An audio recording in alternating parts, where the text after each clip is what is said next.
Meus amados, nós vamos abrir a palavra de Deus no livro de Apocalipse, capítulo 5, versos de 1 a 14. Apocalipse, capítulo 5, versos de 1 a 14.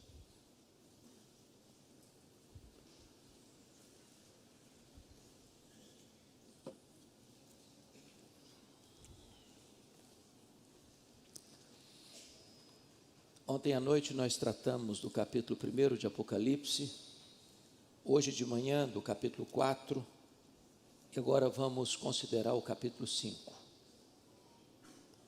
Vi na mão direita daquele que estava sentado no trono, um livro escrito por dentro e por fora, de todo selado com 7 selos.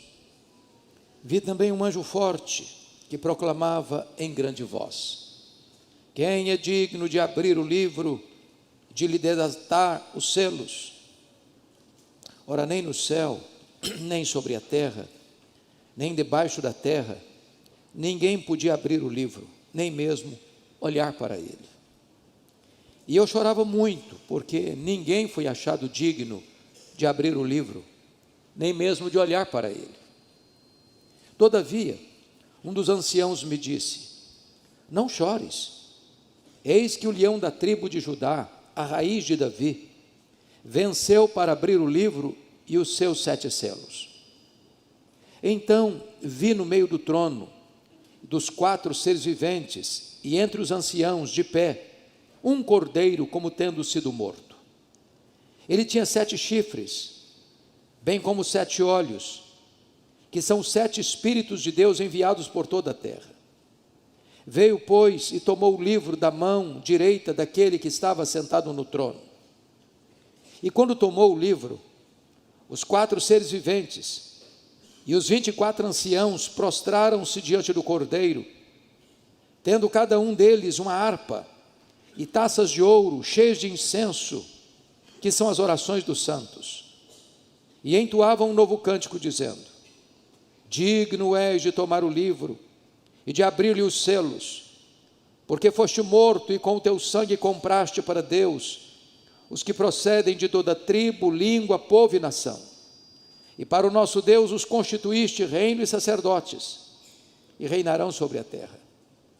Vi e ouvi uma voz de muitos anjos ao redor do trono, dos seres viventes e dos anciãos, cujo número era de milhões e milhares de milhares, proclamando em grande voz: digno é o cordeiro que foi morto de receber o poder e riqueza e sabedoria e força e honra e glória e louvor.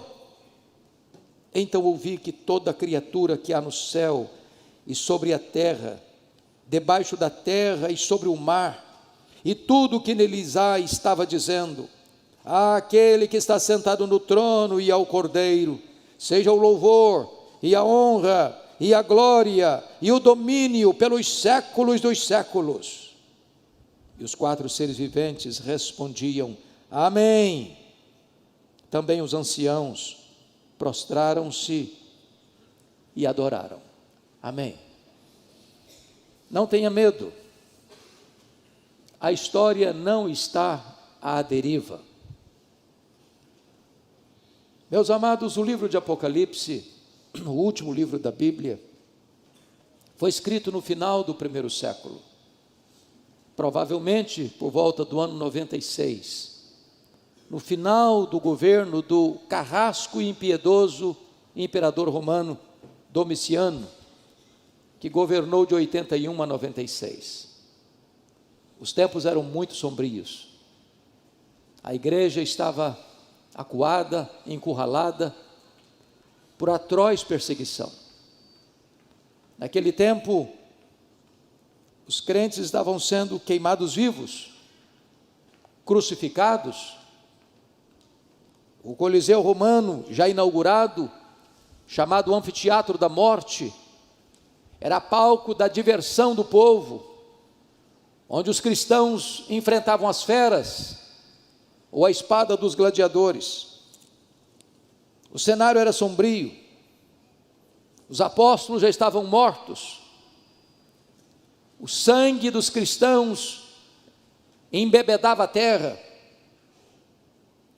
E para agravar a situação, o último representante do grupo apostólico, o apóstolo João, é deportado para esta colônia penal, para esta ilha vulcânica do mar Egeu, a ilha de Patmos, quando todas as portas da terra se fecharam para ele. Mas Deus é especialista em reverter situações humanamente irremediáveis. Deus é especialista em virar o placar do jogo. Deus é especialista em virar a mesa da história. Deus é especialista em transformar tragédias em triunfo.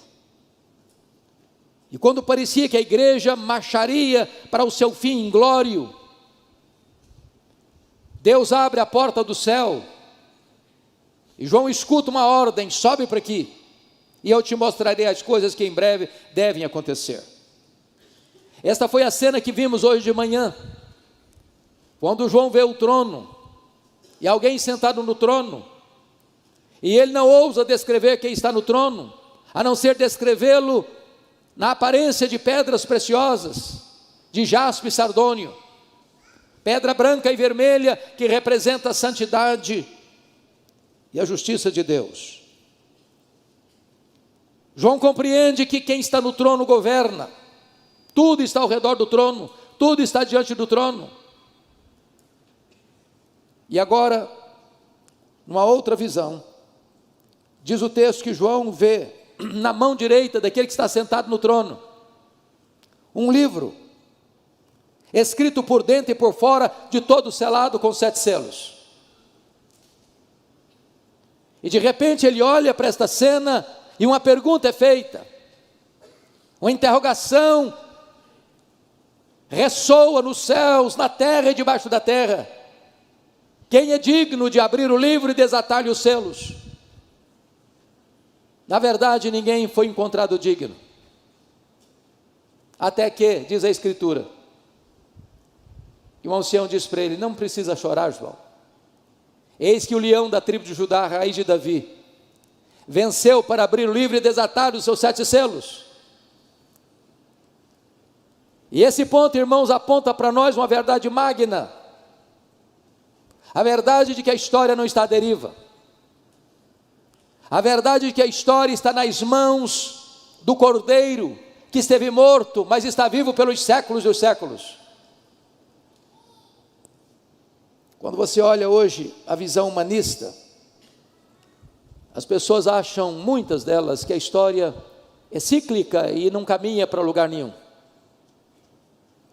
que nós não avançamos, que nós apenas repetimos os erros do passado e que a geração futura cometerá os mesmos erros que cometemos hoje. Não há esperança, não há uma janela de escape. Outros olham para a história e dizem: bom, a história é uma sucessão de fatos sem significado, não há plano, não há esperança. Poderíamos ilustrar isso com a novela de Albert Camus, A Praga, quando ele descreve a cidade de Oran, que foi invadida por ratos que trouxeram a temida peste bubônica. Os médicos se empenharam e, com seus associados, batalharam até vencer a epidemia. Mas no final do livro, o médico disse: é só uma questão de tempo, os ratos voltarão. Não há esperança. Friedrich Hegel, no seu livro Filosofia da História, diz que os povos, que as nações, que os governos nunca aprenderam da história. O grande chanceler inglês Winston Churchill disse que os homens cresceram em poder, os homens cresceram em conhecimento, mas eles não evoluíram moralmente. Sob pressão, o homem moderno praticará os mesmos terríveis atos. O afamado historiador Gibbon, no seu livro Declínio e Queda do Império Romano, disse que a história é pouco mais do que um registro dos crimes, das loucuras e dos infortúnios da humanidade. Thomas More, em seu livro Utopia, entretanto, antevê um tempo em que a terra seria banhada pelas benfeitorias do homem, no apogeu da sua glória, que o homem construiria na terra o próprio paraíso. Todavia, esse ufanismo, esse triunfalismo irreal de Thomas More vai desidratar diante do fato de que o século passado foi marcado por duas sangrentas guerras mundiais, onde na primeira 30 milhões de pessoas são trucidadas, na segunda mais de 60 milhões de pessoas são trucidadas, e todo otimismo humano entra em colapso. A pergunta é: para onde caminha a história? E esse texto responde essa pergunta. Em primeiro lugar, o Deus que está no trono do universo tem um propósito para a história. Por favor, veja comigo o verso 1. Vi na mão direita daquele que estava sentado no trono um livro escrito por dentro e por fora, de todo selado com 7 selos. O que significa esse livro? Esse rolo, que é escrito por dentro e por fora? Significa, meus amados irmãos, que Deus tem um plano para cada criatura, que Deus escreveu a história antes dela acontecer, que Deus conhece, que Deus controla, que Deus dirige todas as coisas para uma consumação final. Significa que o livro tem sequência e tem consequência. Significa que a história dos homens não está nas mãos dos poderosos, não está nas mãos dos filósofos, dos sociólogos, dos historiadores, dos governantes. A história está nas mãos do Deus Todo-Poderoso que está assentado no trono. Mas notem vocês que esse livro está escrito por dentro e por fora. Tudo está traçado, tudo está escrito, tudo está determinado. O fim já está previsto e, mais do que isso, consumado pelo próprio Deus. Nada é esquecido, nada é omitido. Sua vida não caminha ao léu, o seu futuro está nas mãos de Deus. Mas em segundo lugar, notem vocês comigo nos versos 2 e 3. Eu queria que você, por gentileza, lesse comigo em voz alta, todos nós. Versos 2 e 3, vamos juntos. Vi também um anjo forte, que proclamava em grande voz: quem é digno de abrir o livro, de lhe desatar os selos? Ora, nem no céu, nem sobre a terra, nem debaixo da terra, ninguém podia abrir o livro, nem mesmo olhar para ele. Quando diz que o livro está selado com 7 selos, 7 é um número emblemático na Bíblia, um número de completude. Significa que a história sem Deus está completamente, hermeticamente fechada. Só Deus pode dar sentido à história e à sua própria vida. E uma pergunta então é feita: quem é digno? Porque ninguém foi encontrado digno nem de abrir, nem de olhar para dentro dele, de lê-lo, de decifrá-lo. E essa pergunta é feita no céu: quem é digno? Nem Miguel, nem Gabriel, nem os querubins, nem os serafins, nem os anjos, nem os santos que já estão na glória, Abraão, Isaque, Jacó, Elias, Davi, Paulo, Pedro, Maria. Ninguém foi encontrado digno de abrir este livro, de desatar os seus selos. Então a pesquisa desce para a terra, e nenhum rei, nenhum governante, nenhum filósofo, nenhum teólogo, nenhum sociólogo, nenhum cientista, nenhum homem, por mais rara que seja a sua inteligência, foi capaz de abrir este livro e desatar-lhe os selos. Então a pesquisa é feita debaixo da terra, nas regiões inferiores. Nem o diabo, nem seus demônios, nem aqueles que estão atormentados ali conseguiram entender, decifrar e desatar os selos desse livro. Qual foi o resultado? Diz o texto, no versículo de número 4: e eu chorava muito, porque ninguém foi achado digno de abrir o livro, nem mesmo de olhar para ele. E aqui eu percebo a angústia de João. E a pergunta é: por que João está chorando? Talvez por duas razões. Primeiro, ele está chorando, porque isso parecia frustrar a promessa do capítulo 4, verso 1. Qual foi a promessa do capítulo 4, verso 1? Sobe para aqui, é uma ordem.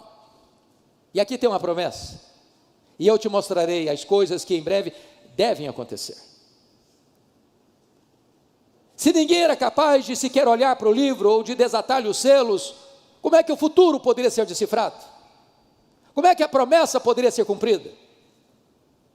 Mas em segundo lugar, porque se ninguém é capaz de olhar para esse livro, ler esse livro, desatar os seus selos, então a história estaria à deriva, como um barco sem leme.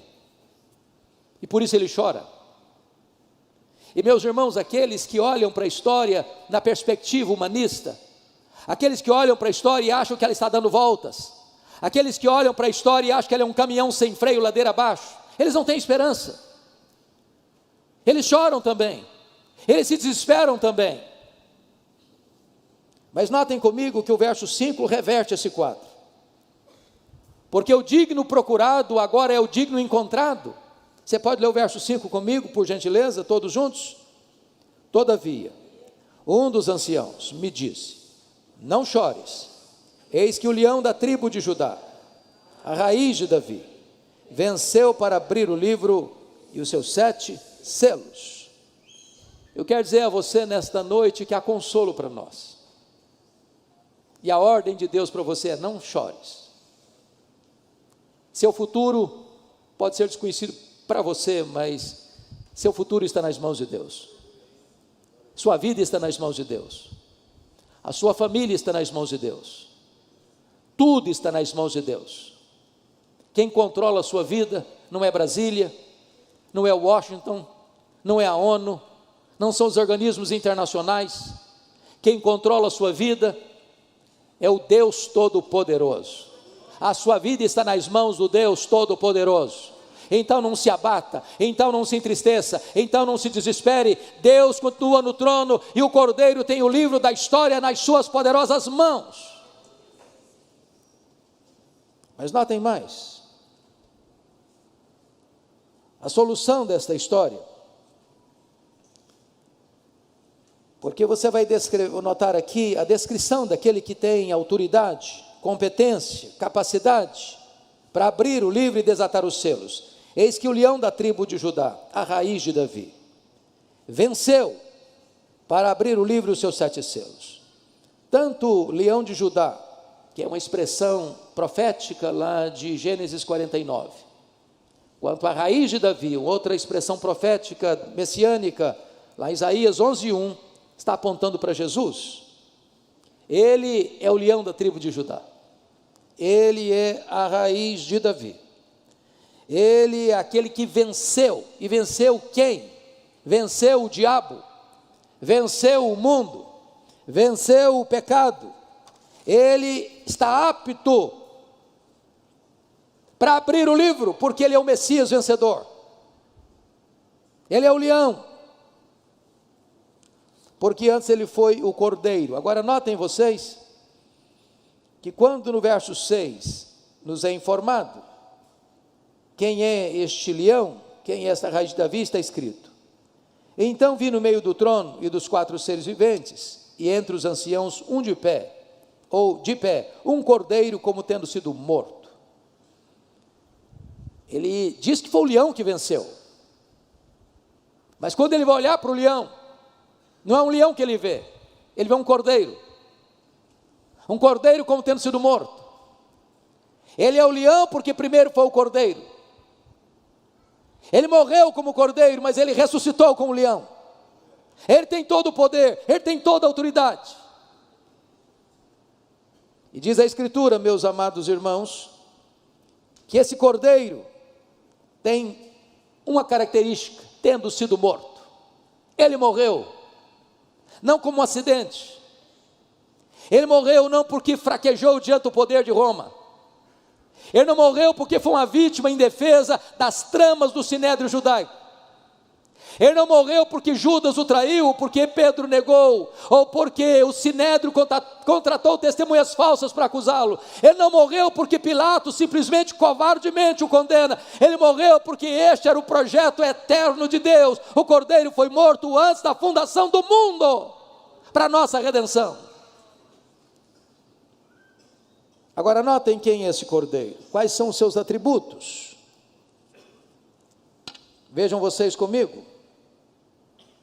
No versículo 6, ele tinha 7 chifres, e chifre na Bíblia é uma palavra que descreve poder. Quando diz que ele tinha 7 chifres, isso não é um monstro que é descrito para nós, isso representa para nós que ele tem todo o poder, porque 7 é o número da completude, o número completo, significa que ele é onipotente. Quando diz no verso 6 que ele tem 7 olhos, não é que é um cordeiro esquisito, não. 7 olhos é uma expressão bíblica que significa ele tem todo o conhecimento, ele é onisciente, ele é onipotente, ele é onisciente. Mas notem vocês que são os 7 Espíritos de Deus enviados por toda a terra. Isso representa que ele não só é onipotente, ele não só é onisciente, mas ele também é onipresente. São atributos exclusivos de Deus.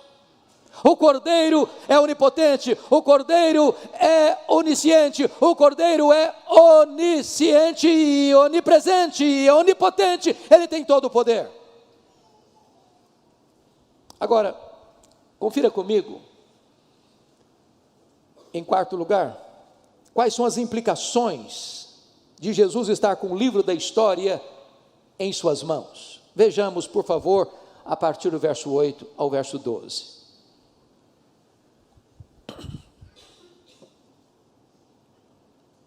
Versículo 8, por gentileza. E quando tomou o livro, os 4 seres viventes, nós estudamos hoje de manhã, aqui no culto, que os 4 seres viventes são a descrição das ordens angelicais, dos querubins. Estudamos hoje de manhã que os 24 anciãos é uma representação da igreja do Antigo Testamento e do Novo Testamento, dos patriarcas e dos apóstolos. Portanto, nós estamos falando aqui que todos os seres angelicais, que toda a igreja glorificada, está contemplada aqui nesse verso 8, e quando tomou o livro, os anjos e a igreja glorificada prostra-se diante do Cordeiro, tendo cada um deles uma harpa, e notem vocês, e taças de ouro, cheias de incenso, que são as orações dos santos. Então vamos olhar primeiramente as consequências de saber que Jesus está com a sua vida no controle dele. Você não precisa ter medo do futuro. Primeiramente, nós temos plena confiança, meus amados irmãos, em orar ao Senhor. Preste atenção no que eu vou lhe dizer. Às vezes, na linguagem bíblica, é como se Deus tivesse uma taça, e toda a oração que você faz é colocada nessa taça. Não há oração desperdiçada, não há oração perdida. Às vezes você não tem a resposta na hora, mas é como se a sua oração fosse para dentro dessa taça. Há um momento em que esta taça vai se encher, e o texto está dizendo que esta taça está cheia das orações dos santos. A oração, irmãos, não é apenas um exercício devocional para eu me sentir bem, para acalmar o meu espírito, para me aquietar, como se fosse uma terapia. Não, a oração é muito mais do que isso. A oração é a força mais poderosa que Deus deu à sua igreja na terra. Você não está orando a um ídolo, você não está falando com alguém impotente, você está falando com aquele que está no trono, que tem as rédeas da história nas suas mãos, e que tem poder para fazer incursões na história, e fazer grandes mudanças e revoluções na história. A oração conecta a fraqueza humana à onipotência divina, a oração conecta o altar da terra ao trono do céu.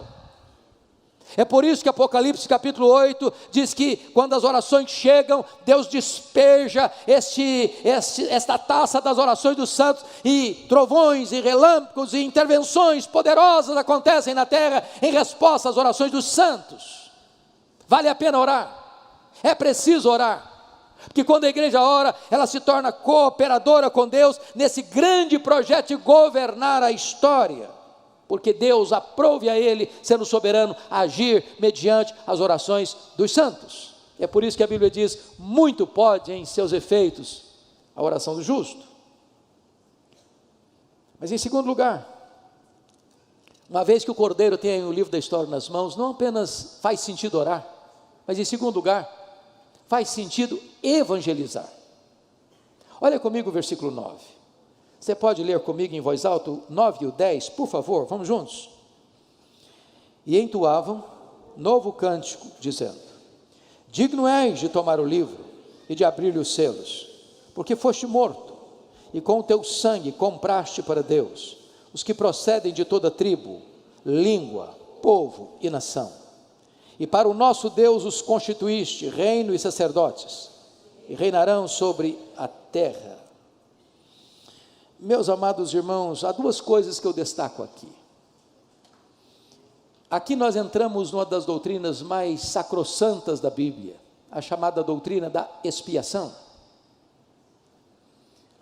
Há muitos irmãos que são evangélicos, cristãos, irmãos nossos na fé, que têm uma outra visão desse texto, pensando que Cristo morreu na cruz apenas para possibilitar a salvação do homem, de tal forma que a salvação continua na mão do homem e não na mão de Deus. Mas esse texto está nos mostrando uma verdade maior, mais profunda, penso eu, mais gloriosa. Cristo não morreu na cruz apenas para possibilitar a salvação. Ele morreu na cruz para comprar com o seu sangue. E esse é um ato definitivo, completo, cabal. Não tem mais nada para pagar, o preço já foi pago. E se comprou, ele tem direito.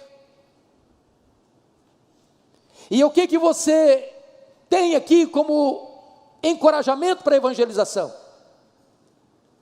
É que aqueles que foram comprados na cruz, por preço de sangue, precisam ser chamados. E a voz de Jesus é o Evangelho. É por isso que Jesus Cristo disse: eu tenho muitas outras ovelhas que não estão no aprisco, elas ouvirão a minha voz e atenderão, e eu darei a elas a vida eterna, e ninguém as arrebatará das minhas mãos.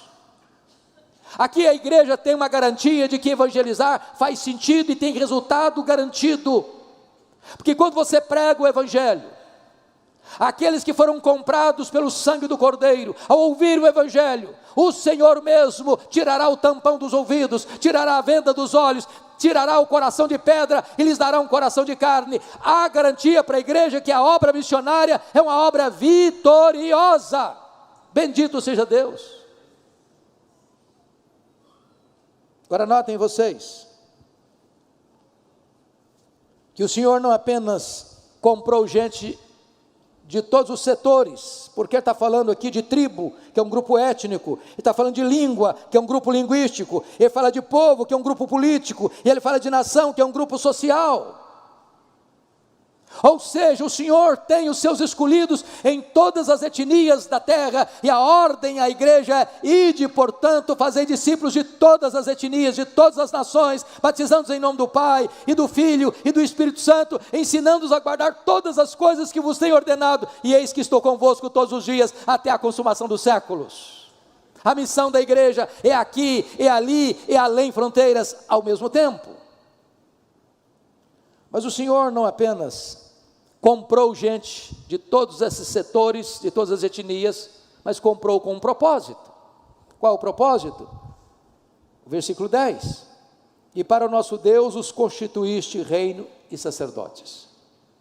Meus irmãos, nenhuma pessoa no Velho Testamento podia ser rei e sacerdote ao mesmo tempo.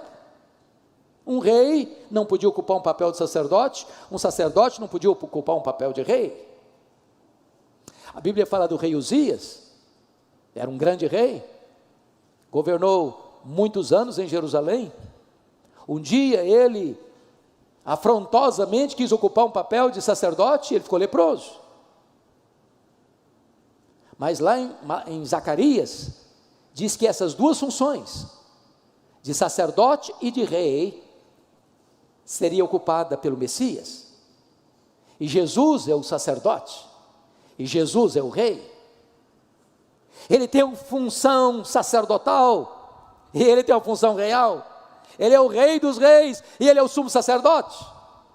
Mas agora a Bíblia está dizendo que esta mesma bênção e privilégio é concedida a você. Você e eu somos sacerdócio real, nação santa, povo de propriedade exclusiva de Deus, para proclamar as virtudes daquele que nos chamou das trevas para a sua maravilhosa luz. Agora você tem livre acesso à presença de Deus. Agora você foi colocado juntamente com Cristo, assentado nas regiões celestes, acima de todo o principado e potestade. E nós também assentaremos em tronos e reinaremos com Ele pelos séculos dos séculos. Que privilégio você e eu temos diante da obra que Cristo realizou na cruz. Mas, amados irmãos, nós ainda temos uma outra implicação. Eu peço que você leia comigo, por gentileza, os versos 11 e 12, nesse momento. Pode ler comigo, 11 e 12, vamos juntos? Vi e ouvi uma voz de muitos anjos, ao redor do trono, dos seres viventes e dos anciãos, cujo número era de milhões e milhares de milhares, proclamando em grande voz: digno é o Cordeiro que foi morto, de receber o poder, e riqueza, e sabedoria, e força, e honra, e glória, e louvor. O que eu acho maravilhoso é que ele não depende de receber nada disso de ninguém, porque já tem, sempre teve. Ele não deriva glória, nem de você nem de mim. Ele é glorioso em si mesmo. Mas aqui é um reconhecimento público, que emana, que procede, notem vocês, dos muitos anjos ao redor do trono, dos seres viventes, dos serafins, e dos anciãos, que é toda a igreja. E esse número se torna um número tão grande que João não pode descrevê-lo a não ser milhões de milhões, milhares de milhares, reconhecendo uma coisa: que o Cordeiro é digno, o Cordeiro que foi morto, de receber o poder, todo o poder, poder da força do braço humano, poder da sabedoria humana, poder dos recursos humanos, todo o poder, ele é digno de receber. Ele é digno de receber a riqueza, as fortunas dos grandes empresários, dos grandes comerciantes, daquele que recebe salário mínimo, toda a riqueza consagrada a ele. Ele é digno de receber sabedoria, a sabedoria dos grandes luminares do saber humano, dos grandes pensadores. Ele é digno de receber. Ele é digno de receber a força humana, a força da terra, a força do céu. A honra é dele. É por isso que nós aprendemos hoje de manhã no capítulo 4, que embora os anciãos, os 24 anciãos, tivessem coroas de ouro, quando chegam diante daquele que está no trono, eles se prostram, e eles tiram as suas coroas e depositam-nas aos pés daquele que está sentado no trono, porque só ele é digno de honra. Ele é digno de glória, só ele é glorioso, e a glória só pertence a ele. Ele é digno do louvor, porque não há culto senão endereçado a Ele. Meus amados, eu gostaria agora de concluir dizendo a vocês que esse texto termina de uma maneira arrebatadora, apoteótica. E Dr. Charles Erdman, egrégio comentarista presbiteriano, ao tratar deste assunto, ao expor esse texto, diz que nós encontramos aqui em Apocalipse capítulo 4 e capítulo 5, o oratório da criação e o oratório da redenção. Oratório é um gênero musical dramático, com solos e coros, acompanhados de orquestra. E a cena que temos diante de nós é tão bela, é tão eloquente, que talvez nos faltem palavras para descrevê-la. Eu queria convidar a igreja nesta noite, para nós visualizarmos essa cena. Quem sabe você sendo convidado para uma grande apresentação musical, talvez na mais nobre e seleta sala do universo, a mais ampla, vai fazer parte deste grande coral, desta grande orquestra, toda a igreja glorificada, todos os seres angelicais, todos os seres que habitam nos céus, todos os seres que foram criados por Deus e respiram nos céus, na terra, nos mares. E você é convidado para entrar para esse grande musical. É o oratório da criação e da redenção. E notem comigo que este musical vai ser aberto. Vai ser aberto pelo quarteto dos 4 seres viventes, daquelas ordens angelicais mais elevadas, que assistem diante do trono. Eles abrem este musical no capítulo 4, versículo 8, dizendo: Santo, Santo, Santo é o Senhor Deus, o Todo-Poderoso, aquele que era, e que é, e que há de vir. E em seguida, vem uma segunda música, e essa segunda música é cantada por toda a igreja, comprada e lavada no sangue do Cordeiro, desde Abel, o primeiro a morrer na história, até o último que será remido pelo Senhor, estará cantando. E a música está no capítulo 4, verso 11, e a música é esta: digno, tu és digno, Senhor e Deus nosso, de receber a glória, e a honra, e o poder, porque todas as coisas tu criaste, sim, por causa da tua vontade, vieram a existir, e foram criadas. E após esta música arrebatadora, então você tem um solo, num tom triste, quase que um gemido da alma, que ecoa nesta sala nobilíssima, deste grande oratório, que está no capítulo 5, verso 2, é uma pergunta, que ecoa no céu, na terra e debaixo da terra, e a pergunta é essa: quem é digno de abrir o livro e desatar-lhe os selos? Depois desta música, que parece ensurdecer o universo, vem o responso, no capítulo 5, versículo 5, e o responso é este: não chores, eis que o leão da tribo de Judá, a raiz de Davi, venceu para abrir o livro e desatar-lhe os selos.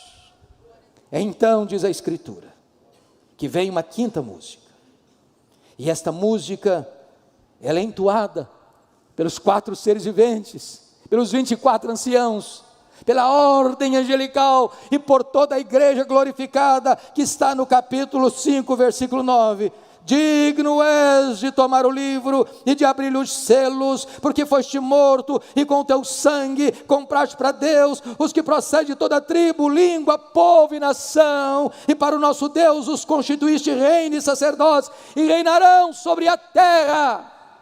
E agora a música vai encaminhando para a sua conclusão, para a sua apoteose, para a sua conclusão bendita e gloriosa. E agora diz a Escritura que os serafins, que os anjos, que a igreja e que uma multidão de anjos inumeráveis, de milhões, de milhares, canta a penúltima música que ressoa nesta sala do universo. E a música é esta: digno é o Cordeiro que foi morto de receber o poder e a riqueza e a sabedoria e a força e a honra e a glória e o louvor.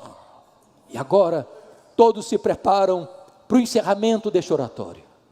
Agora diz a Bíblia que toda criatura que há no céu, que toda criatura que há na terra, que toda criatura que há no mar, que todo ser que respira começa a louvar a Deus, numa música arrebatadora e apoteótica. E a música está no capítulo 5, verso 13. Aquele que está sentado no trono e ao Cordeiro, seja o louvor, seja a honra, seja a glória, seja o domínio pelos séculos dos séculos. E diz a Bíblia que os anjos gritam em toda a força: amém!